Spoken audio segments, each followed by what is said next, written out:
I genuinely believe, and I think a lot of people are going to miss this because I think a lot of people don't pay attention to it. I haven't seen many people even talk about this. Do you guys know why 1107 had so much bugginess and was, generally speaking, just so incredibly bad performance-wise? They were making massive engine changes. So they were starting to, and this is just from everything that I've heard, they were starting to unravel a lot of this spaghetti code. Now, for those of you that maybe don't know exactly how World of Warcraft coding works, imagine if in vanilla, the game developers baked the cake. And then in TBC, they decided to bake another cake on top of that cake, but they left the bottom cake as well as all of the icing and all of the decorations right there on the bottom cake. Sokka, how you doing? I am South African, yes. Welcome, South African brother or sister. I'm not sure. But Sokka, how you doing, sir? So now they bake a second cake, and then they bake another cake on top of that, and another cake on top of that.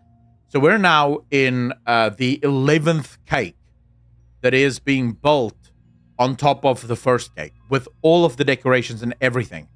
So in a lot of ways, if you want to make a change on the 11th cake, you have to figure out where does this change go? Like, where does it actually come from? Because a lot of things are actually built on top of very old systems.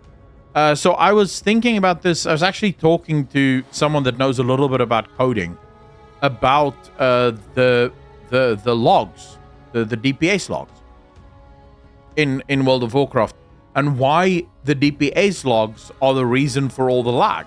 So for those of you that don't know, the world lag that we get constantly, that's actually from the DPS logs. It's a whole server thing. I'm not going to go into detail. I've made plenty of videos talking about this before. Preach made a video basically breaking the story. So, and I asked him, but why not just fix that? How difficult can it be? And he said, well, here's the problem. If the code that allows for DPS meters to be sent to all players in the area is built on the same architecture as, say, the code for the auction house, this suggests that if you break that code, so you say, well, we're going to fix that code, you break the auction house. And maybe the auction house code is actually built on the trading code. So now you break the trading code. And then the trading code is built on this code and you break that code. So you can very quickly break the game. Where it's just like, well, the game is unplayable now. And all we wanted to do was fix the combat log issue. Because so much of the code, and it is a case of lazy development, but also it happens always. It's a thing of you need to act fast, and this usually happens during crunch. So you're asked with 6 months remaining to overhaul a huge part of the new expansion. And you go, shit, okay, I can't write new code and new structure for all of this. So let me just plug this code into this existing code because it will work exactly the same way, and then it's done, right? See, we fixed it, no problem. It works. So you found a very short-term solution. Now, what oftentimes will happen, and the only reason I'm talking about this is I have family members who work in coding every single day of their lives. And what usually happens is when you do something like this, so you take sort of like a quick fix, you make a note that you'll fix it later. So this is just to make sure that it can go live. You'll come back later and you'll fix it again. The problem is later you get busy with other things and then you completely forget to actually fix the thing that you wanted to fix. And then years later, they want to fix the combat log, but they can't fix the combat log because the combat log is plugged into so many other systems that will break if you fix the combat log. So the reason that patch 11.07 is so buggy and just generally performing so badly is because of this. They're starting, from what I've heard, they're starting to unravel the spaghetti code. They're starting to fix the code of World of Warcraft to make sure that when you do a world boss, the entire zone doesn't slow down to a crawl. When when there's more than 40 people in a zone, the entire zone doesn't just break. When people are doing X, this doesn't happen.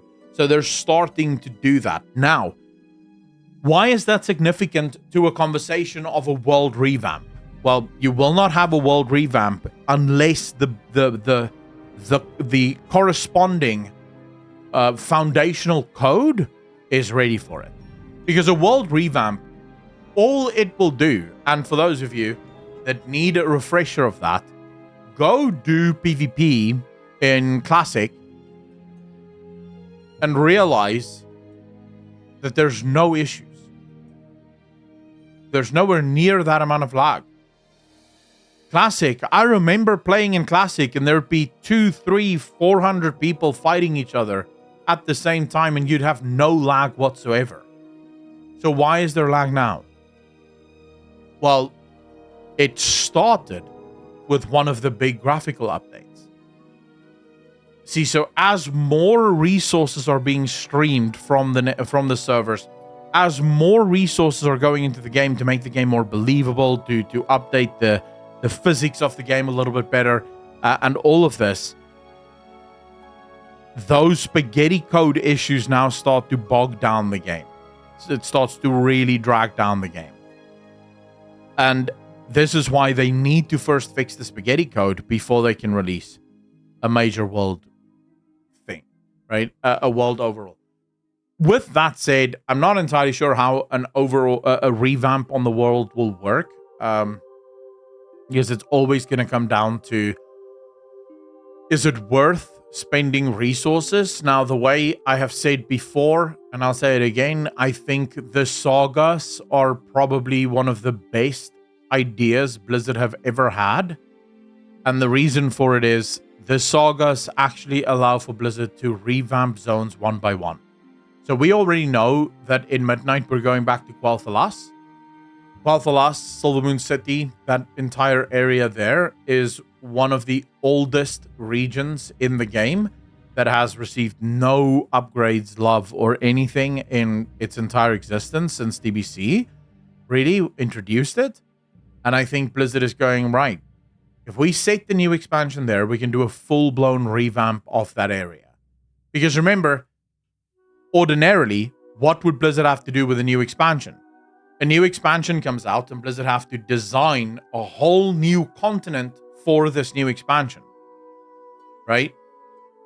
Now, because this is part of the saga, and we're probably still going to have quests in Dornogal and the Isle of Dawn as a whole, and there's probably going to be the Siren Isle is probably going to still have quests on it, and maybe a couple of other zones that's introduced.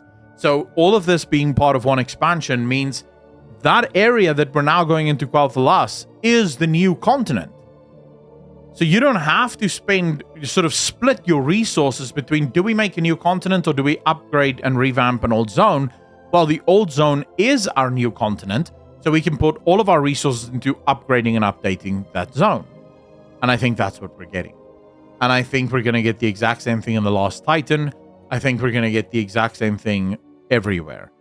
I think Blizzard was starting to do that, or at least testing to see if it could be done with, what was that called in Battle for Azeroth? We got it right towards the end. Warfront. Thank you. I just blanked on that name. But it's Warfront. I think Blizzard was testing to see if it can be done. Can we take an existing zone and upgrade it and make it playable? And how long would that take us? Because if you go to those zones in the Warfront, they actually look pretty fire. Like the Warfront version of those zones look actually pretty cool. You know, the new buildings and the new ship that's there, it actually looks pretty good. And I think that's sort of what we're getting now. Slammin', how you doing, sir? Also, who else said hello? Sorry, I'm missing a lot of people saying hello here. I do apologize. Albiwar, how you doing, sir? Stan, how you doing? Liaseth, how you doing? So yeah, I think that's probably D4. How you doing, sir? Ghostfryer, how you doing? Sounds good. How you doing? I think that's what they're going to be doing. I think that's where we're going with this. I can see a world where Blizzard maybe also starts looking into mob remix as a potential way of revamping zones.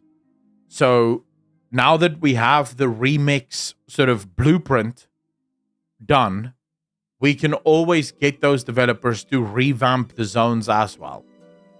So first, make a remix for every single one of the old expansions.